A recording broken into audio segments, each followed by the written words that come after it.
फारसालनि सारिको सिपाही जिल्ला हांकर नायकलनि थानिब खरक जिसिनि हांकर परिषदनि बातनाय रगनि यागो certificate याफ्रे रिजाखा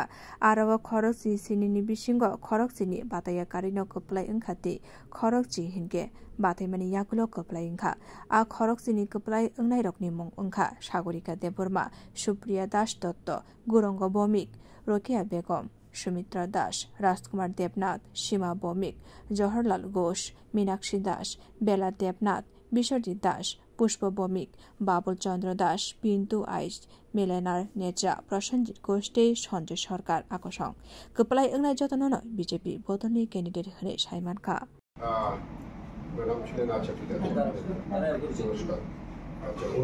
BJP সবাই বিজেপি প্রার্থী দলের থেকে নির্বাচিত হয়েছে জেলা পরিষদের 2 নম্বর কনস্টিটিউয়েন্সি বা 2 নম্বর আসন থেকে নির্বাচিত হয়েছিলেন সুপ্রিয়া দাস দত্ত 2 নম্বর আসন 3 নম্বর কনস্টিটিউয়েন্সি বা 3 নম্বর আসন থেকে নির্বাচিত হয়েছিলেন গুরাঙ্গ ভূমি 4 নম্বর আসন 4 নম্বর কনস্টিটিউয়েন্সি থেকে নির্বাচিত হয়েছিলেন রোকেয়া বেগম 5 নম্বর কনস্টিটিউয়েন্সি বা 5 নম্বর আসন থেকে নির্বাচিত হয়েছিলেন সুমিত্রা দাস 6 নং থেকে নির্বাচিত হয়েছিলেন রাজকুমার দেবনাথ উনি আসেন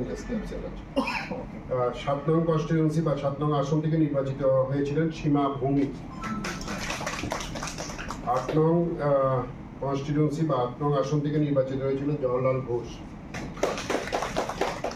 9 নং কনস্টিটিউয়েন্সি থেকে নির্বাচিত হয়েছিলেন মীনাক্ষী দাস 10 নং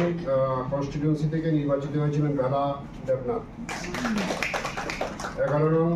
কনস্টিটিউয়েন্সি থেকে নির্বাচিত হয়েছিলেন বিশ্বজিৎ দাস 12 নং কনস্টিটিউয়েন্সি থেকে নির্বাচিত হয়েছিলেন পুষ্প ভৌমিক দেবনাথ উনি অ্যাবসেন্ট আছেন হসপিটালে আছেন 13 নং নির্বাচনী ক্ষেত্র বা কনস্টিটিউয়েন্সি থেকে নির্বাচিত হয়েছিলেন বাবুল চন্দ্র দাস